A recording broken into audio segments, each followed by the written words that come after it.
Assalamualaikum warahmatullahi wabarakatuh. Perkenalkan, nama saya Hanisa Rahab. Saya mahasiswa Kriminologi UIR. Di sini saya akan menjelaskan tugas kuliah saya dengan usulan penelitian yang berjudul Studi Kasus Penyimpangan Seksual Remaja Tipe Conduct Disorder pada SMP X Kota Pekanbaru. Dengan alhamdulillah, saya mengucapkan kepada Allah Subhanahu wa taala karena telah memberi saya kesehatan sehingga saya bisa menyelesaikan penelitian ini. Singkatnya saja, saya berterima kasih kepada pihak yang terlibat dalam menyelesaikan penelitian ini. Semoga penelitian ini bisa bermanfaat dan menambah ilmu untuk kita semua.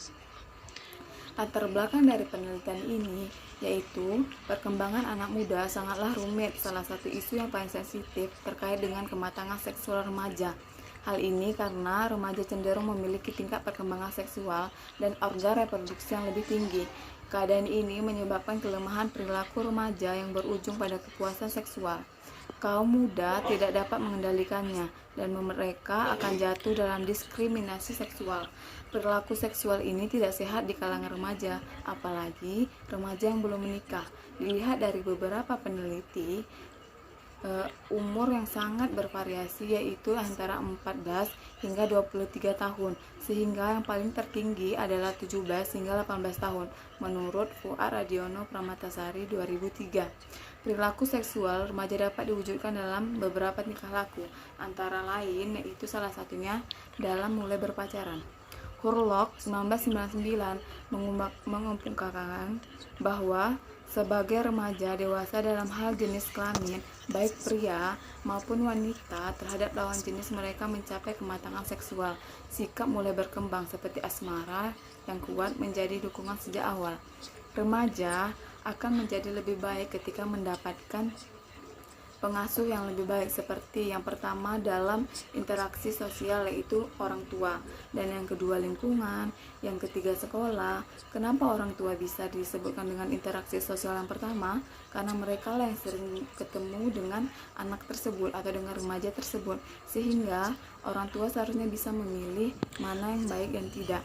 Secara khusus dapat dilihat dari 5 poin bahwa salah satu ciri gangguan perilaku adalah memaksa orang lain untuk aktif secara seksual atau melakukan seks itu secara sendiri. Gangguan perilaku remaja terdapat penyebab lain terjadinya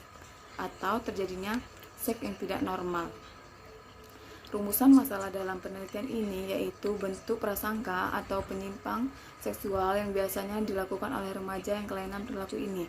Tujuannya untuk mendapatkan informasi tentang tindakan sekolah yang ada siswanya tentang kelainan perilaku ini.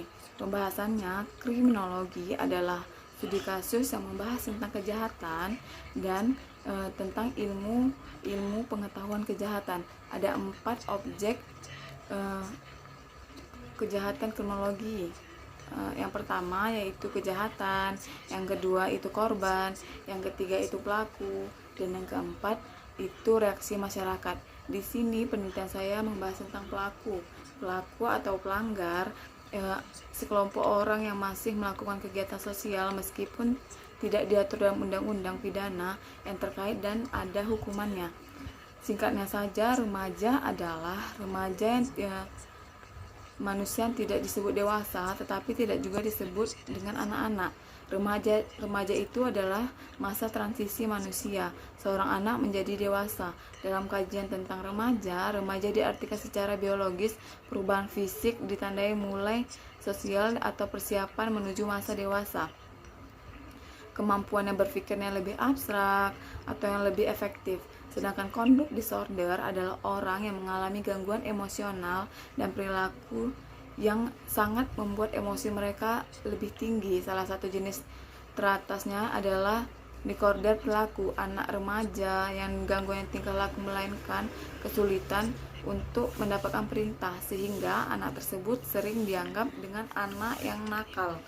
Penyimpangan seksual yaitu menurut Kartono 2009 halaman 227, ketidakadilan seksual meliputi perilaku atau fantasi seksual yang bertujuan untuk mencapai organisme lawan jenis atau sesama jenis atau hubungan yang belum dewasa atau bersifat lebih memaksa.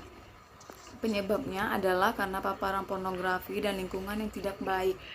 Sedangkan metode penelitian ini saya menggunakan penelitian yang kualitatif dengan pendekatan studi kasus yang bertujuan untuk mendapatkan informasi, gambaran, pengetahuan yang akurat tentang penyimpangan seksual pada remaja conduct disorder. Muzakir 2010 halaman 1 menyatakan bahwa penelitian kualitatif adalah penelitian yang menggunakan multi teknik pengumpulan data dan multi sumber data serta memilih pola laporan berupa narasi. Format pada penelitian ini mengidentifikasi informasi dan yang rinci dalam mendalam sasaran informasi tersebut. Demikian presentasi dari saya. Saya ucapkan banyak terima kasih dengan beberapa pihak yang telah membantu saya. Lebih dan kurang saya mohon maaf. Wabillahi taufiq wal hidayah. Wassalamualaikum warahmatullahi wabarakatuh.